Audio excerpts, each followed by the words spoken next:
Shalom Avracha, mes chéris, vous avez les bénédictions de la Terre Sainte, Bezrat Hashem, ce Shabbat, Parashat Va'et Hanan. Va'et Hanan, c'est-à-dire, j'implore, je supplie le Tout-Puissant. C'était quoi cette imploration-là? Parce que Moshe Rabbeinu voulait à tout prix avoir le mérite de rentrer en Eretz Israël, donc la terre de Akadosh Baruch Hu. Mais Akadosh Baruch Hu est catégorique. Il n'y a ni expiation, ni pardon, ni excuse. Tu ne rentreras pas.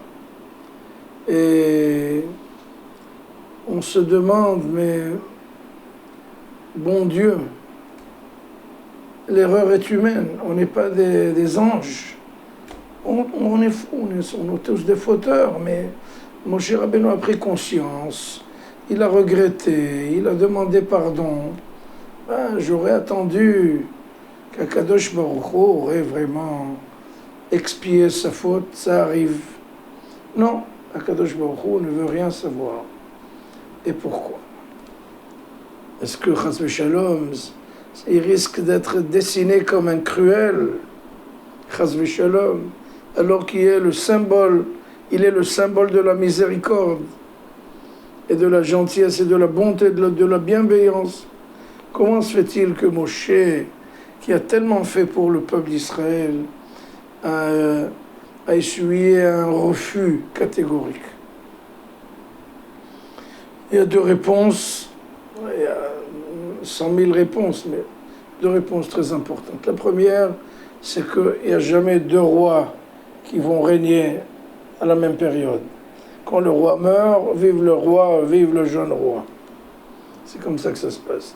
Akadosh Baruch Hu a déjà dit à Josué, toi tu vas les faire entrer en Israël. Donc, on ne peut pas garder deux rois ensemble. C'est le premier roi doit quitter pour laisser la place au deuxième roi qui est Josué. Mais la deuxième réponse est beaucoup plus forte. Parce que Akadosh Baruch Hu a vu en l'avenir que le peuple d'Israël allait fauter, allait pécher. Et s'il faute, Akadosh Baruch Hu, Chas v'Shalom, il va être enragé contre ces gens-là et il risque de les exterminer.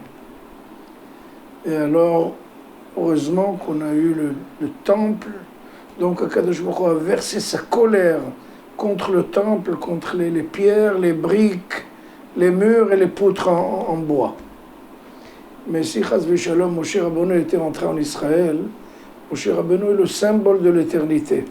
Même dans les attributs, les 10 attributs divins, on a l'éternité, Moshe Rabbeinu. Donc si Moshe avait construit le temple, eh bien, Kadosh Baruch Hu n'aurait pas pu le détruire parce que Moshe Rabbeinu symbolise l'éternité. Alors qu'est-ce qu'il aurait détruit à la place? Le peuple d'Israël. Donc Kadosh Baruch Hu dit à Moshe, arrête, ne continue plus à prier, j'ai déjà décidé que c'est terminé. Pourquoi? Pour que, en fait, la colère soit versée sur des murs, et sur, en fait, quelque chose qui est éphémère. Par contre, le peuple d'Israël doit rester éternel.